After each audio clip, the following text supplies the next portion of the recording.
Hey folks. So late at night, but I had to do a plug for Cobalt Press again. So in the last video I made, right, Cobalt Press just kind of released its book, Player's Guide 2, besides a crap ton of subclasses that it gave and three new classes. We'll say one new class and two reprinted classes from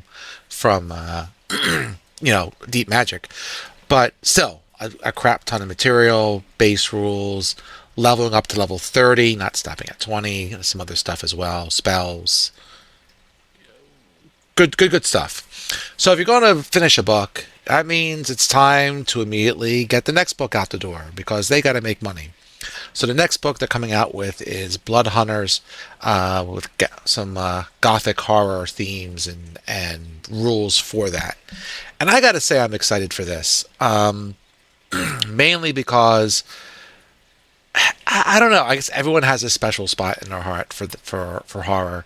Um, I know online I was arguing with someone, and they were basically saying that 5e is not a good system for. Well, if I listen to people online, 5e isn't a good system for anything.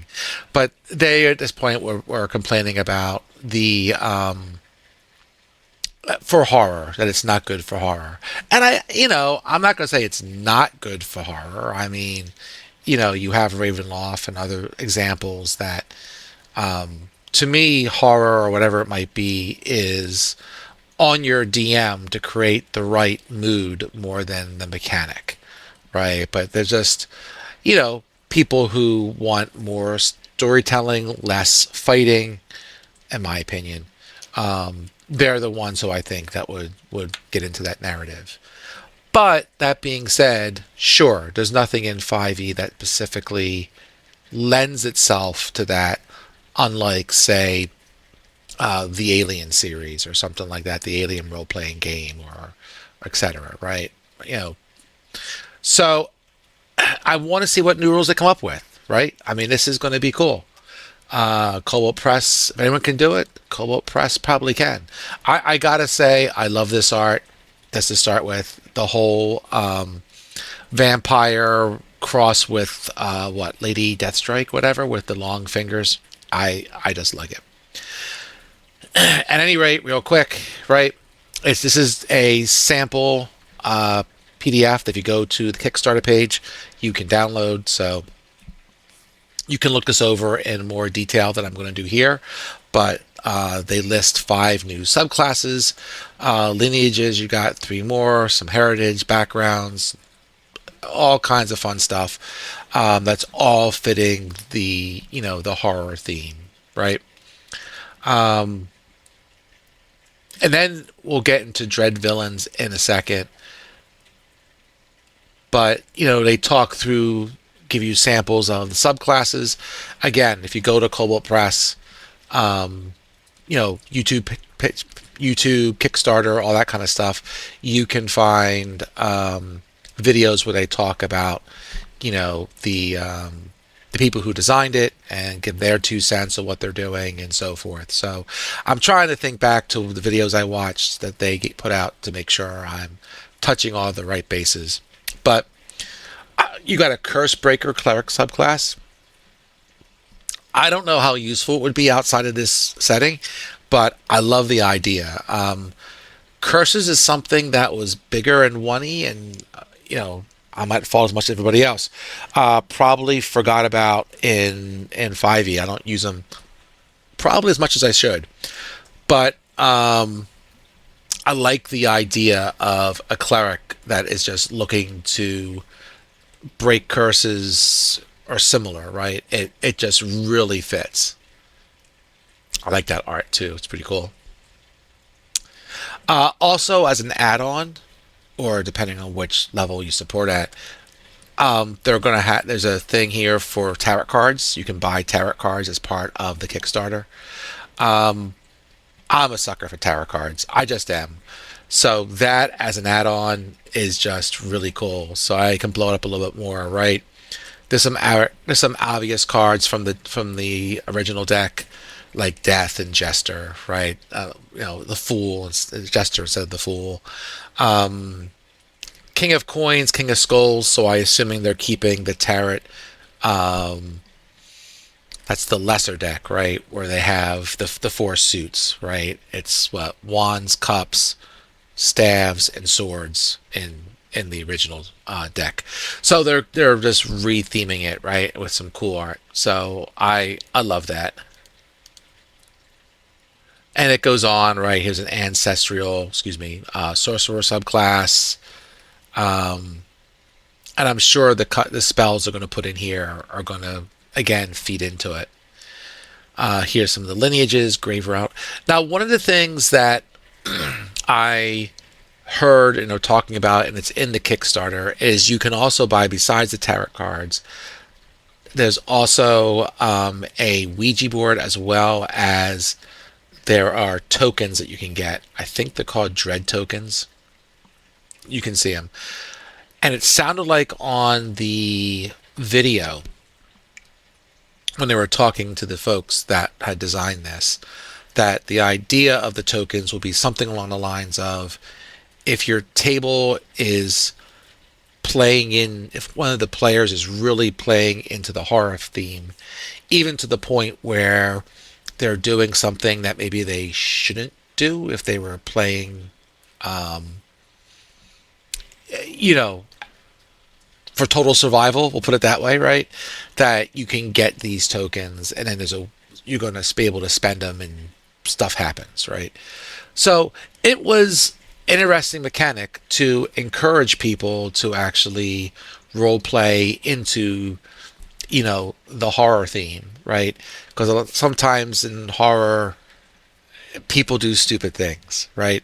I think back to the Geico commercial where the people are hiding behind the chainsaws and the killer's behind them, and the people are trying to think of all the wrong things to do. I'm not saying to do wrong things and try and get yourself killed, but yeah, sometimes, yeah, going with the theme can take you to a different place that's not necessarily the best for your survival. Hexen, mortal being born of hags. Yeah, that could be pretty cool. That's a different looking look too, as well.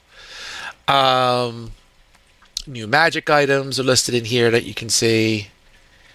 Right, dread villains. This is something they were pushing, where I guess it sounds like there's going to be, there's definitely going to be an adventure book as well as the player's book, right?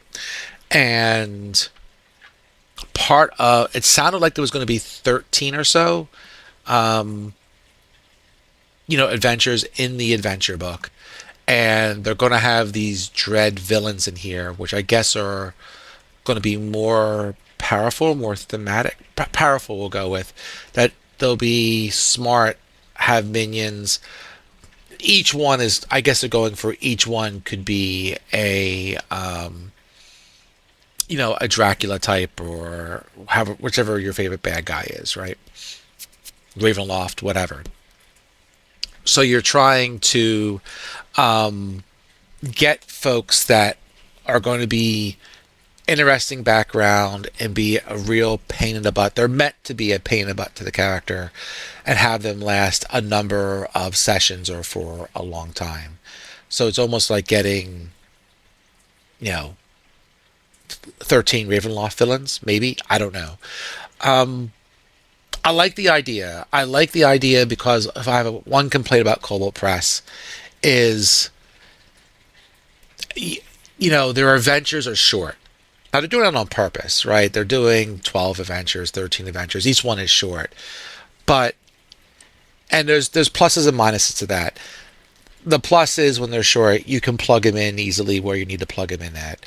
And if as you as a DM want to go and expand it on your own, easy peasy enough. With these villains being a pain in the butt and being a little more sturdy, or whatever word you want to use, or the theme is such, or the rules are such that they can stick around a little longer and be more of a pain. To me, that's a step in the right direction. I think that Cobalt Press, they have so much good lore They have so many cool monsters. But to me, to really get your, like, if you take Ravenloft, or if you take some of the other really cool adventures from Dungeons and Dragons, right? To me, a short adventure, while convenient for the DM, is going to be less memorable to the players. And a longer adventure, besides potentially being more memorable, also you can play into the lore of your system a lot more and make it cool, right? Make your, it's almost like feeding on yourself, in my opinion, right? Um, you know, if you take some monsters, whether it's, I'm trying to think of a monster now off the top of my head, right?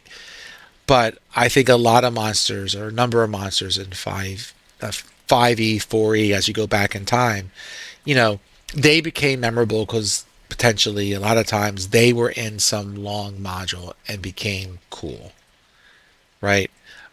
Because people played that module, like Ravenloft, and, you know, dug into that whole thing. If Ravenloft was just a fraction of the size that it is, people wouldn't find it memorable, right? If you took Ravenloft and stripped out half or more of the adventure, you know, we wouldn't be talking about it today, you know, three, four versions, depending how you count, since it was first printed, right? And that to me, I like the longer adventures because that's more memorable. And I think Co-op Press does itself an injustice by not using their adventures in a longer form to really play into their lore. You know, like, I think of one book where they were talking about the Blood War, and they just wrote like 5 pages about the Blood Lore, and then you have Descent to Avernus, which also kind of plays into the Blood War, obviously, right? Like, all that together can make that lore of the Blood War cool, right? And, you know, KP has the hooks, but not necessarily the adventure that goes with it. So I'm looking forward to this. I'm really hoping this can be stretched into longer adventures so that you can. I'm sure it can, but I'd like to see something coming from them that stretches it out. That's just me.